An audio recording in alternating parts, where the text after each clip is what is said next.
जय श्री राम दोस्तों। वाल्मीकि रामायण में वर्णित है कि एक बार भगवान श्री राम के दरबार में न्याय पाने के लिए एक कुत्ता पहुंच गया था।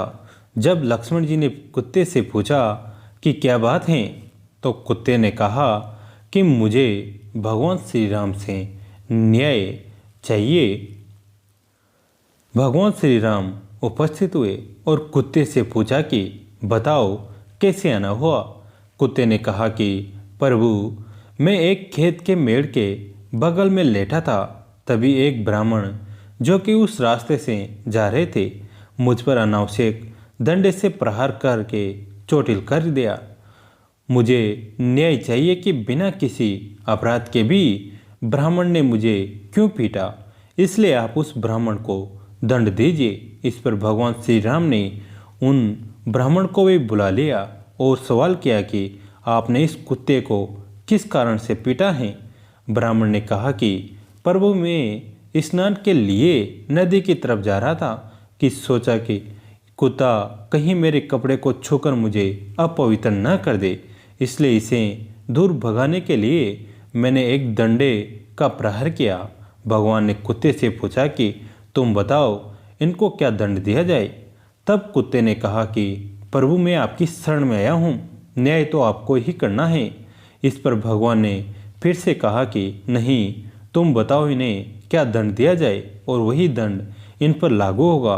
तब कुत्ते ने कहा कि इन ब्राह्मण को कालिंजर के एक मठ में मठाधीश बना दिया जाए। ये सुनकर वहाँ राज दरबार में उपस्थित सभी लोग अवाक रह गए, क्योंकि कालिंजर का वो मठ असीम वैभव, ऐश्वर्य और अकूट धन से समृद्ध था। उसका मठाधीश बनना गर्व की बात होती थी। तब भगवान राम ने पूछा कि तुम दंड दे रहे हो या मजाक कर रहे हो।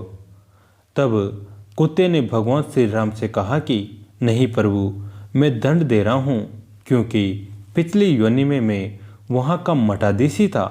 उस मठ में उपस्थित ऐश्वर्य, समृद्धि, अकूट धन ने मेरी बुद्धि भ्रष्ट कर दी। मुझे जो सत्य के प्रति कार्य करना था उसे न करके मैंने गलत कर्मों में लिप्त रहने लगा और उसे ही जीवन का असली आनंद समझ बैठा, जिससे मेरे तप का तेज खत्म होने लगा और एक दिन मेरी मृत्यु हो गई। उसके बाद मुझे कुत्ते की योनि प्राप्त हुई। मेरे कर्म इतने खराब हो गए थे कि दोबारा मनुष्य जन्म भी नहीं मिला।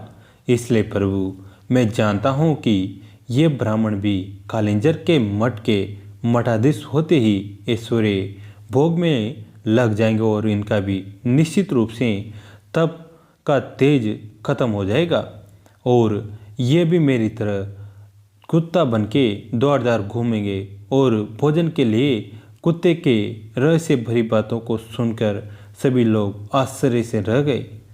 एक बार महाराज दशरथ राम आदि के साथ गंगा स्नान के लिए जा रहे थे।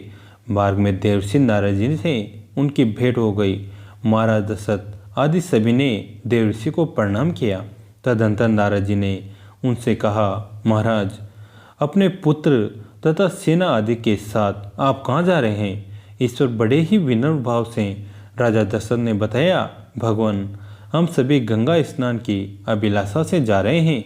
इस पर मुनि ने उनसे कहा, महाराज, निस्संदेह आप बड़े अज्ञानी प्रतीत होते हैं, क्योंकि पतित पावन भगवती गंगा जिनके चरण कमलों से प्रकट हुई हैं, वे ही नारायण श्री राम आपके पुत्र रूप में अवतरित होकर आपके साथ में रह रहे हैं। उनके चरणों की सेवा और उनके दर्शन का ही दान, पुण्य और गंगा स्नान है।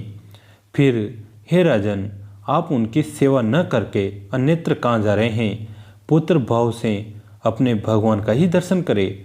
श्री राम के मुख कमल के दर्शन के बाद कौन कर्म करना शेष बच जाता है।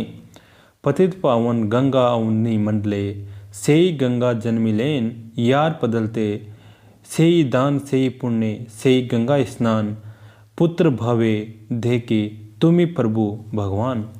नारद जी के कहने पर महाराज दशरथ ने वापस घर लौटने का निश्चय किया, किंतु भगवान श्री राम ने गंगा जी की महिमा का प्रतिपादन करके गंगा स्नान के लिए ही पिताजी को सलाह दी।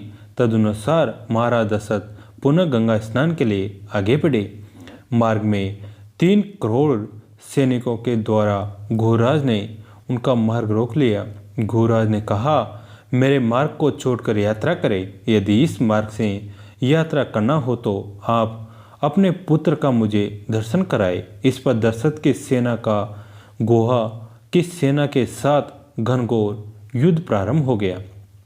गुह बंदी बना लिए गए। कौतुकी भगवान श्री राम जो ही युद्ध देखने की इच्छा से घोराज के सामने पड़े गए। गुह ने दंडवत हाथ जोड़कर प्रणाम किया। प्रभु के पूछने पर उसने बताया, प्रभु मेरे पूर्व जन्म की कथा आप सुने। मेरे पूर्व जन्म में महर्षि वशिष्ठ का पुत्र वामदेव था। एक बार राजा दशरथ अंधक मुनि के पुत्र की हत्या का प्रायश्चित पूछने हमारे आश्रम में पिता वशिष्ठ के पास आए, पर उस समय मेरे पिताजी आश्रम में नहीं थे। तब महाराज दशरथ ने बड़े ही कातर स्वर में हत्या का प्रायश्चित बताने के लिए मुझसे प्रार्थना की। उस समय मैंने राम नाम के प्रताप को समझते हुए 3 बार राम राम राम इस प्रकार जपने से हत्या का प्रायश्चित हो जाएगा परामर्श राजा को बताया था। तब प्रसन्न होकर राजा वापस चले गए। पिताजी के आश्रम में आने पर मैंने सारी घटना उन्हें बतला दी। मैंने सोचा था कि आज पिताजी बड़े प्रसन्न होंगे, किंतु परिणाम बिल्कुल ही विपरीत हुआ।